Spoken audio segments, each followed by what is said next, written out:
ہر اہم فیصلے میں ان کا پوائنٹ آف ویو ہوگا اور وہ اس میں پورا رائٹ رکھتے ہیں. اس سے ہمیں کوئی اختلاف نہیں ہے. ظاہر ہے آپ کی پارٹی کی اس وقت گورنمنٹ ہے, آپ لوگ اگر کہیں سے اپنی گائیڈنس لینا چاہتے ہیں تو وہ بالکل درست ہے, لیکن کچھ چیزوں کا آفیشیل ڈیکورم ہوتا ہے نا.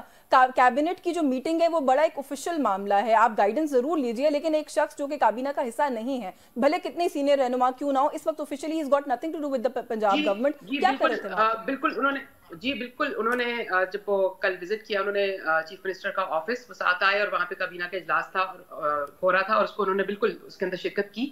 اور میرا نہیں خیال کہ اس میں کوئی طرح کو مذائقہ ہے کہ انہوں نے کابینہ کے اجلاس میں شرکت کی, نہ ہی اتنا کوئی میرے خیال میں اس میں کوئی ابہام نہیں ہے یا کوئی ایسا ایشو نہیں ہے. اس ملک کے جو اتنی پوری پاپولیشن ہے اس سب کی تقدیر بدلنی تھی. 21 اکتوبر کو مریم صاحبہ نے کہا کہ اچھے دنوں کا آغاز ہو رہا ہے, مہنگائی میں کمی کا آغاز ہو رہا ہے. اب مہنگائی کی کمی تو خیر دور کی بات ہے, ابھی آپ کو پتہ ہے بجلی کے نرخوں میں اضافے کی جو خالی ابھی خبر ہی آ رہی ہے اس نے ایک عام آدمی کا دل دہلا کے رکھ دیا ہے. میاں صاحب کہتے ہیں یہ IMF کے کہنے پہ ہم لوگ کب تک عوام کا خون جو ہے وہ اسی طرح سے نچوڑیں گے. یہ بات آپ لوگوں کو نہیں پتہ تھی پہلے حکومت میں آنے سے پہلے؟ ہاں, اب میری بات بھی سن لیجیے گا. جہاں تک ہم نے کہا کہ مہنگائی کنٹرول ہوگی تو بالکل ہوئی. آپ دیکھ لیں پنجاب کے اندر رمضان پیکج آیا, رمضان آیا, آپ ریٹس دیکھ لیں.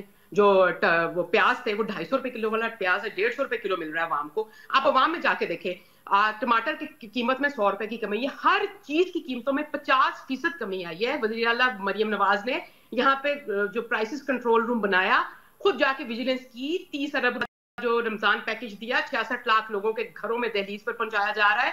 تمام اشیاء جو ہیں استعمال کی, پہلی دفعہ ایسا ہو رہا ہے. یہ ایک ماڈل کریٹ ہوا ہے پنجاب میں کہ 50% روزمرہ اشیاء جو ہیں ان کی قیمتیں گری ہیں, اور رمضان کے اندر ہی گری ہیں. اور ہر ضلع کی دوسری بات بالکل یہ بات آپ نے جو بات کی, آپ مجھ سے پورا اس کا جواب بھی سن لیں. بالکل یہ نواز شریف صاحب کی بات بالکل بجا ہے کہ ہم کب تک IMF کے ساتھ, کیونکہ نواز شریف وہ وزیر اعظم تھے جنہوں نے جب IMF کا 15واں یا 16واں پروگرام تھا وہ ختم بھی کیا, وائنڈ اپ بھی کیا اور واپس بھی کیا. اور اس کے بعد اگر نواز شریف کو نہ نکالا جاتا اور نواز شریف کی پالیسی کے ساتھ کنٹینیو کیا جاتا تو وہ یہ کہنے میں بجائیں کہ آج ہم IMF کے پیچھے نہ گھوم رہے ہوتے ہیں, ہمیں IMF کی محتاجی نہ ہوتی اس ملک کو. یہ بات بالکل اچھی. چلے اس پہ بات کرتے ہیں. آپ تو کہہ رہی ہیں کہ چیزوں کی قیمتیں کم ہو رہی ہیں. جنید اکبر صاحب ایسا ہی معاملہ ہے سر, کیونکہ کچھ سٹارٹس جو میری نظر سے گزرے اس سے فرسٹ 4 ڈیز کے اندر 1.3% فوڈ انفلیشن میں اضافہ ہوا ہے, اور جو اکانومسٹ ہیں وہ پریڈکٹ یہ کر رہے ہیں کہ رمضان کے آخر تک ایک بڑا سٹیپ رائز ہوگا فوڈ انفلیشن کے اندر. وہ کہہ رہی ہیں جی سب کچھ سستا ہو رہا ہے. بسم اللہ الرحمن الرحیم. وہ تو سلمہ بہن کو پتہ ہوگا کہ کہاں پر چیزیں سستی ہو رہی ہے, باقی تو ہم بھی مڈل لوور کلاس کے لوگ ہیں, تو جس طرح ہم عوام چیخ رہے اس طرح ہم چیخ رہے ہیں. اور 40 ارب روپے تو ابھی جو ہے بجلی کا میں, اور 147% جو ہے وہ گیس کی قیمت بڑھائی جا رہی ہے.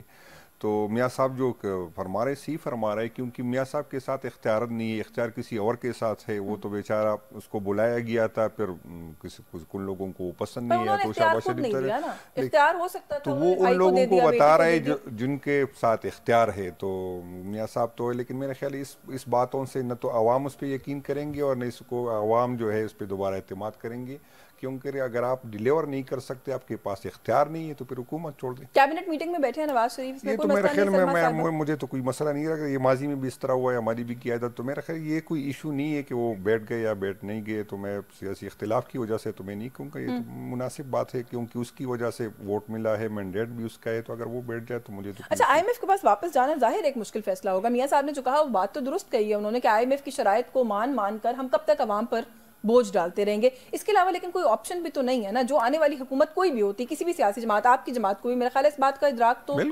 بالکل IMF کے پاس تو ہے, لیکن اصل میں یہ دیکھنا ہے کہ IMF کے جو پیسے ہم ملتے وہ ہم کہاں استعمال کرتے ہیں نا. تو IMF پہ جانا کوئی, میں اس پہ کوئی اس کو مناسب بات ہے وہ نہیں, لیکن ناگزیر تو تھا نا, اس بات کو مانتے ہیں آپ لوگ کہ ناگزیر؟ بالکل ناگزیر ہے ہم, لیکن ہم یہ کہتے ہیں کہ یار جو IMF کے جو پیسے آتے وہ کس طرح خرچ ہوتے, تو اس کو بھی کر لے, ہم کرپشن کم کر لے, ہم اپنے جو ہے خرچیاں کم کر لے. تو IMF جانے میں تو ہمیں کوئی اعتراض نہیں ہے, بالکل جائے. لیکن آپ نے بھی اعتراف کیا کہ ناگزیر ہے. سوال میں اس لیے اس پرسپیکٹو میں کرتی کہ پاکستان تحریک انصاف کی طرف سے ایسا لگا کہ 2 کوششیں کی گئیں کہ IMF کو کسی طرح سے ہٹایا جائے اس کام سے. ایک تو خط لکھا گیا خان صاحب کی طرف سے, دوسرا پھر IMF کے دفتر کے باہر جو پروٹیسٹ آپ لوگوں نے کیا. آپ کو نہیں لگتا کہ کسی بھی وجہ سے اگر یہ پروگرام سیبوٹاج ہوتا ہے اور اس میں آپ کا کوئی حصہ ثابت ہوتا ہے تو ثابت ہوگا کہ آپ لوگوں نے ملک کے ساتھ اس کو نقصان پہنچا ہے؟ نہیں، اصل میں یہ ہم نے تو نہیں، اصل میں ہم اسٹیک ہولڈر تھے ان چیز کا. IMF والوں نے جب یہ پروگرام میں جا رہے تھے تو ہم حکومت میں نہیں تھے، لیکن IMF کی ٹیم پھر بھی آ کے خان سے ملی تھی اور خان نے اس کو اسی ٹائم اس نے مخالفت تو نہیں کی تھی. خان وہ خود آئے تھے، خان سے ملے تھے، تو ہم لیکن خان صاحب خط لکھ کر یہ کہنا کہ مینڈیٹ صحیح لوگوں کے پاس نہیں گیا. اس میں کچھ کمٹمنٹ کی گئی تھی، اس میں یہ شرط تھا کہ فری اینڈ فیئر الیکشن ہوگا، جو ان لوگوں کا اعتماد ہوگا لوگوں پہ وہ فیصلہ کرے جو قوم اس کی پیچھے ہو.